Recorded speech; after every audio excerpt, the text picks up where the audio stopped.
Hi there, I'm Jim Zirin. Welcome back for more conversations. We're very much honored to have my friend Kevin Rudd with us. Widely regarded as an international authority on all things China, Kevin Rudd became global president and CEO of Asia Society in 2021, having served as president of the Asia Society Policy Institute since 2015. He served as Australia's 26th Prime Minister from 2007 to 2010, then as Foreign Minister from 2010 to 2012, before returning as Prime Minister in 2013.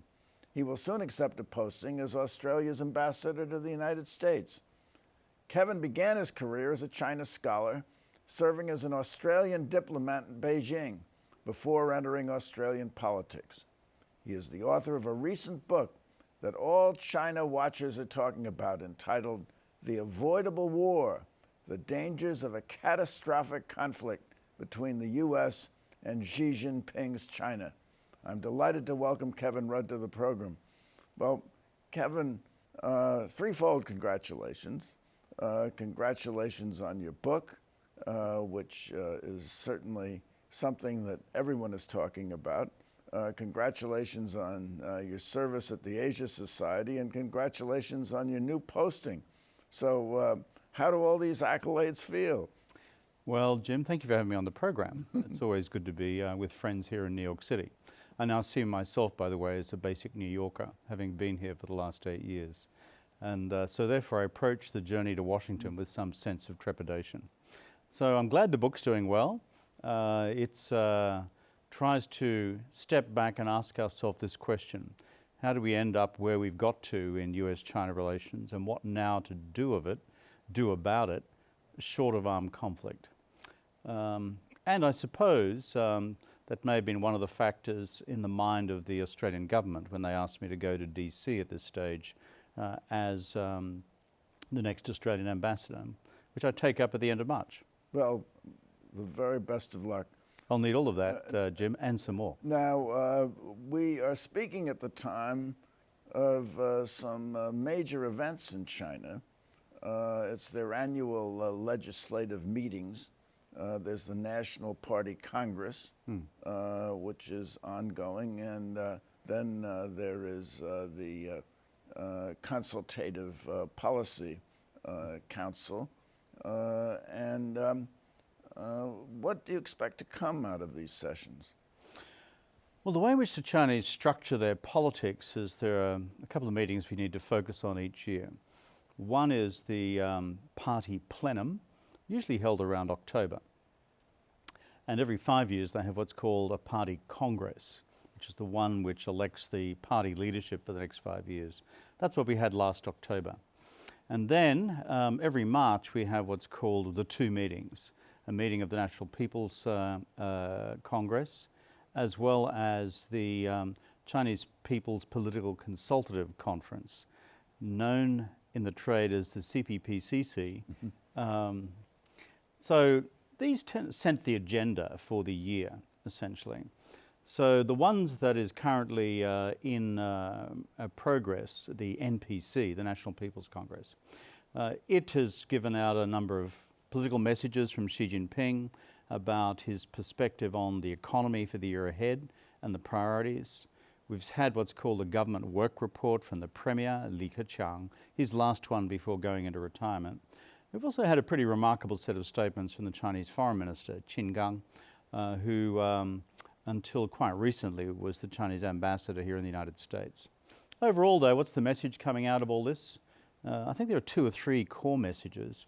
One is the Chinese have used this meeting to expound a view that they see the international strategic environment as becoming more adversarial towards them. That's their conclusion. And therefore heightening national security preparedness on their part. Part of their justification for another 8% increase in China's defense expenditure, as officially declared. It may well be increasing by more than that. So that's one set of messages. The second that I pick up is on the economy itself. And on the economy itself, there's a 3-point set of priorities. It's called growth, growth, and growth, because last year it was no growth, no growth, no growth. combination of zero COVID, massive lockdowns in the economy, and a bunch of left-leaning economic policies which the private sector took fright at.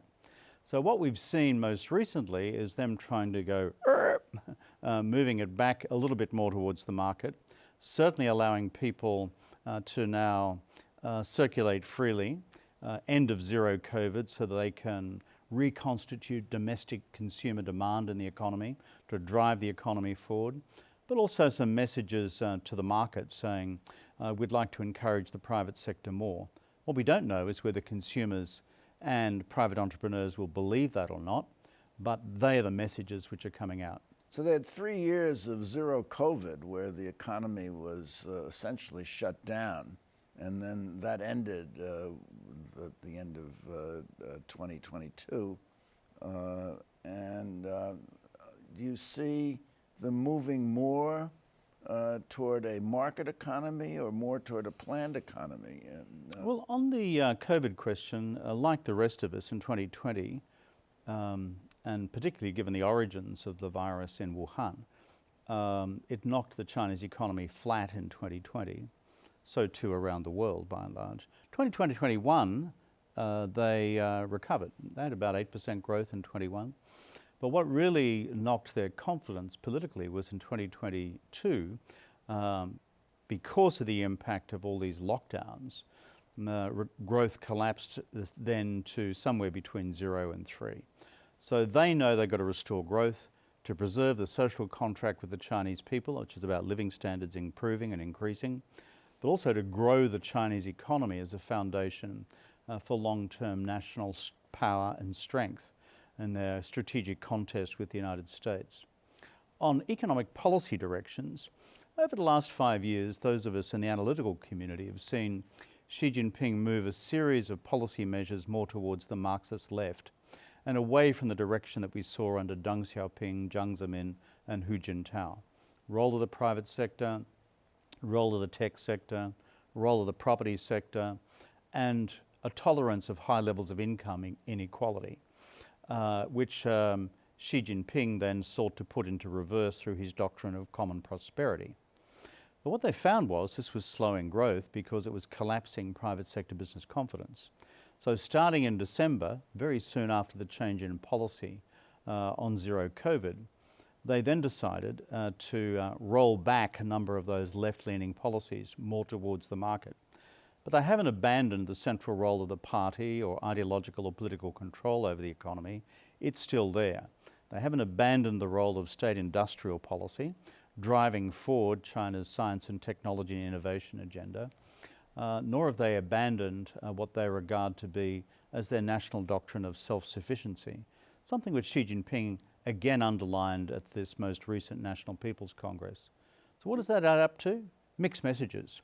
Some of the measures have been designed to restore market confidence, but the number of others which are indicating a strong continuing role for the party state in driving the economy forward. So that state policy is now going to be driven much more by the party than by the government. I think that's a fair conclusion. If you look carefully at some of the institutional changes which are coming out of this National People's Congress, they're in line with what Xi Jinping's been doing over the last 5 years, which is to bring the institutions of the Chinese state much more directly under the control of the Chinese Communist Party.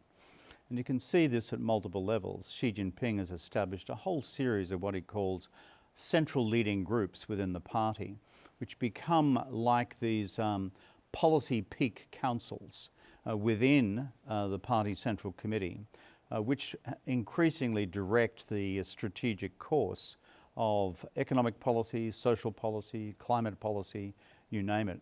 And the state agencies are increasingly left not to policy development, but to policy implementation. And this most recent one, we've seen it again in the case of a new party policy commission responsible for China's science, technology and innovation, and a reform of the ministry responsible for that, so that it will now become once again a central priority for the party, and with party control over Xi Jinping's determination to make China self-reliant in all key technology areas. So he's not vulnerable to further international sanctions or export bans such as they've seen from the United States in recent times. Now, in the course of your explanation of all Chinese governmental figures and political figures, the name that you've repeated most often is Xi Jinping, who seems to be at the center of China's universe. Well spotted, Jim. He delivered a rather startling speech at the Congress, for the first time mentioning the United States, singling them out, and blaming them for many of China's ills, economic, political, and in foreign affairs. And he blasted the United States for a containment policy, a term which had currency during the Cold War. Do you see that we're entering into a Cold War with China? Look, the signposts are not good, but we're not there yet. You and I are both old enough to remember what the last Cold War looked like. And in the days of the Soviet Union and the United States, Moscow and Washington had nothing to do with each other. There was no economic engagement between the two. The Russian or the Soviet economy was not consequential by global standards. And as a result, when you had a Cold War, it was largely a geopolitical phenomenon with no economic consequences. With China, we've spent 35 years in meshing these two giant economies, the US economy and the Chinese economy. Take financial markets. That's probably a $5 trillion business between the two economies today. And so unscrambling that omelette is a little tricky. So we're not there yet, but the signposts are certainly not positive. In terms of messages coming out of the National People's Congress, Jinping, the new foreign minister, unleashed in a way which was quite direct about the United States on the management of the overall relationship. And of course, this occurs in the context of the confirmation yesterday that the president of Taiwan, Tsai Ing-wen, will be transiting San Francisco on her way for a state visit to Guatemala, with which Taiwan still has diplomatic relations. And there she'll be meeting with the new House Speaker, Kevin McCarthy. So that's the backdrop, plus of course balloons, plus of course whatever's going on with China, Russia, Ukraine. And what you see with Jinping's statement is China pushing back hard to deliver its narrative, which its accusation that the US is seeking to contain China, that this containment strategy won't work, that fooling around, to paraphrase his language, with the question of the one China policy is dangerous and will inevitably result in conflict. And furthermore, that, to use the language of the relationship, whatever strategic guardrails we seek to construct around this strategic competition between China and the United States, he accused the United States of driving recklessly and pushing the bus right over the edge. It's a very hard-hitting speech, and in fact I've never heard a Chinese foreign minister publicly warn of the active possibility of armed conflict. This, I think, is a significant statement. Quite significant. Now, it's rather startling because American attitudes had been, I had thought, quite conciliatory. Toward the end of last year, on the sideline of the G20, Biden met with Xi, said we could be competitive without being confrontational. We thought it was to be followed up with a mission by Secretary of State Blinken, which didn't happen because of the balloons. We didn't send balloons over China, they sent balloons over the United States, and why, no one can really fathom. They weren't party balloons. We haven't made a big deal of it to humiliate them. We shot down the balloons. So it seems that we've been quite conciliatory, and then they come up with this kind of rhetoric. So what do you make of that? Are they spoiling for a fight? Interestingly, Jinping's language, the foreign minister's language yesterday, addressed directly the balloon question and he accused the United States of having behaved in an escalatory fashion in its handling of the surveillance balloon, which was sent over US territory. China's position up until now, by the way, is it's a harmless weather balloon. It's out there collecting meteorological data. And of course, we wait to see the final outcome of the examination of all the kit and the equipment hanging off this device when it was shot down by the United States off the coast of North Carolina. But if you look at the spectrum of all of this, last year was tricky. Speaker Pelosi's visit in August to Taiwan really sent the relationship into a spiral and created a series of quite destabilizing war games and war exercises and live fire drills right around Taiwan. I didn't add before the reference to Speaker Pelosi's visit, which they might have thought was provocative, but Speaker McCarthy was supposed to visit Taiwan, and then he called it off because he thought it was to be too provocative. So what could be more conciliatory than that, even though he's meeting with the president of Taiwan somewhere in California? It's not the same as his taking an official visit to the island.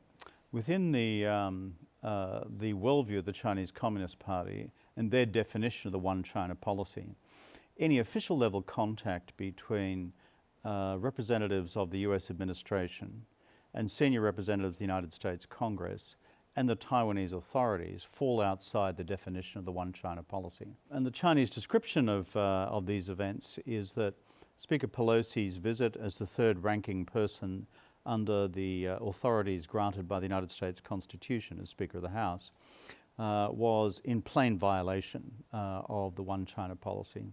And this, in their view, represents a growing pattern of America walking away from the definition of the One China policy laid out in the so-called three communiques, starting with Henry Kissinger's visit in '72, through to Nixon's visit, through to '79 with diplomatic relations, and then again in '82. These, for them, constitute the definitional framework for the One China policy. So the conclusion in Beijing is that inch by inch, step by step, the United States is walking away from that. And what they fear in Beijing is that this is going to cause the United States to crab walk into a direction of de facto recognition of an independent state of Taiwan, which for them is a fundamental red line, which they would launch military action against in order to bring Taiwan back into Chinese sovereignty by force. That's their view. So when Speaker McCarthy says, okay, well, I'm not going to do Nancy Mark II, I'm just going to do it onshore rather than offshore, the Chinese view is, oh yeah, pull the other leg, because they are not accepting that. My own view, for what it's worth, is that it's time for us all to calm this thing down. All sides of US politics still adhere formally to the One China policy. And as a stabilization mechanism with Beijing, it'd be useful for all of us to adhere to it, just as it would be useful for the Chinese to roll back their provocative military actions against the island, which have become increasingly provocative over the last several years. So where do we go from here? Xi Jinping has said that he wants reunification during his lifetime, and that might be sometime soon. He said, do you expect him to make a move on Taiwan? How can he achieve reunification without military force? Well, I think what both sides have been trying to do, on and off, for the last 12 months, interrupted by external events, is to try and take this temperature down a few notches, to reduce the risk of what we call crisis, conflict, and war by accident. That is, ships colliding and sinking, aircraft colliding and crashing, or other such incidents like surveillance balloons which happen to appear over your national territory, which have a capacity to escalate. And you're a student of history, you know what has happened in history. Small incidents can rapidly become large ones. Remember 1914. So, for those reasons, they've been seeking to calm this down. Post the Pelosi visit, which was August last year, you then had the two presidents meet in Bali in November, as you reminded us before. And if you look at the language of their meeting and the readouts from the meeting, they were instructing their officials to meet, agree on de-escalatory mechanisms, and to take the temperature down. To use the language of both of them, stabilization. Okay, so we had Pelosi's visit. That stirred up a hornet's nest. We had China's attitude about Ukraine, which I frankly don't get. I don't think most foreign policy analysts get it either. But, I mean, do they have a dog in the fight in Ukraine? What is their Ukraine policy, and what are they trying to achieve? Their dog in the fight is called the Russian Federation, and his name is Vladimir Putin. The reason they have that dog in the fight is because in the whole history of the Russia-China relationship over 400 years, they've landed in a space in the last 10 years whereby they no longer fear any aggression from Russia on their own border. And that's been a constant for so much of the history. Russia would lose.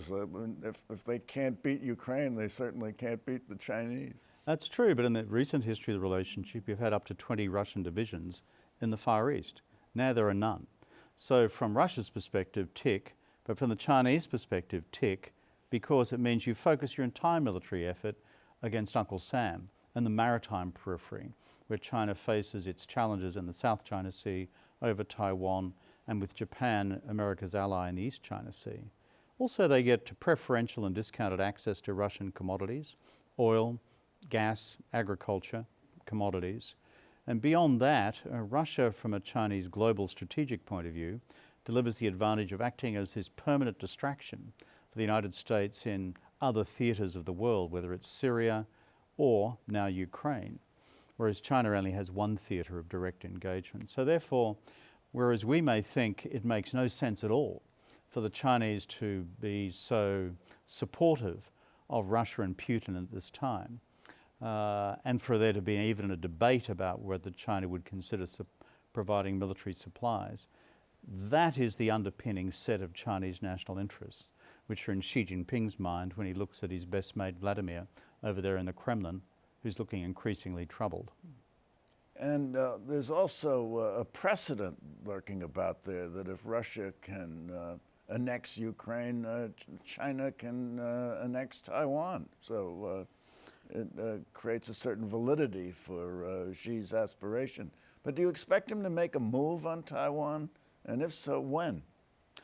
Well, this is the $6,000 question, which none of us know. And the reason we don't know is because our best analysis is the Chinese system hasn't reached any such resolution point.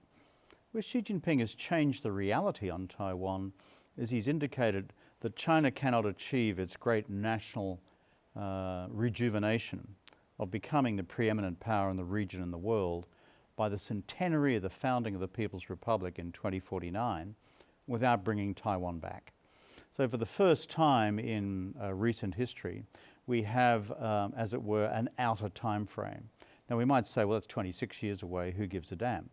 But the bottom line is the system then begins chugging over to work out optimal scenarios. Then you've got the political logic that if Xi Jinping's announced this, would he therefore like to achieve this during his period in office? He's 69 years old. He's started his third term. He'll be 74 when he finishes that, 79 when he finishes his fourth term, assuming he's reappointed, which he would be keen to do. Certainly looks that way. For those sort of reasons, those of us in the analytical community are looking at that period from the late 20s into the mid-30s as the optimal danger zone. Of course, it's not simply an absolute choice. Xi Jinping will be very mindful of US and allied deterrence efforts, both militarily, financially, economically and technologically in the meantime. And ultimately the generals will tell Xi Jinping, can we do this? Can we pull it off? Or can't we? So I have a question for you, Kevin Rudd, because I didn't do it. This has been a marvelous tour d'horizon of U.S.-China relations and of the China position as we sit here. But my question is armed conflict with China inevitable? Of course not. I mean, I believe in something called political agency.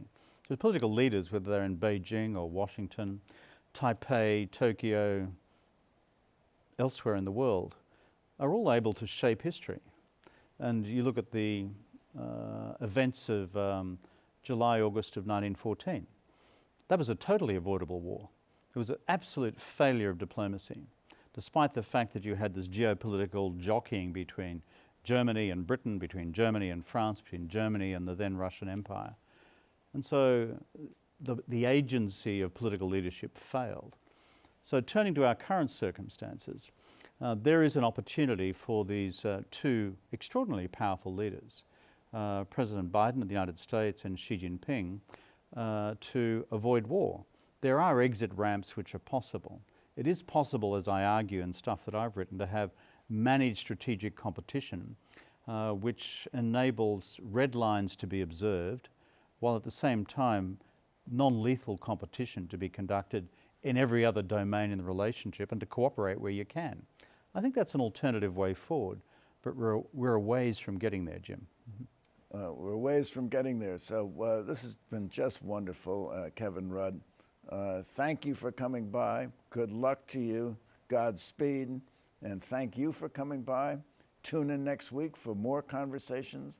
I'm Jim Zirin. Take care, be well, and all the best.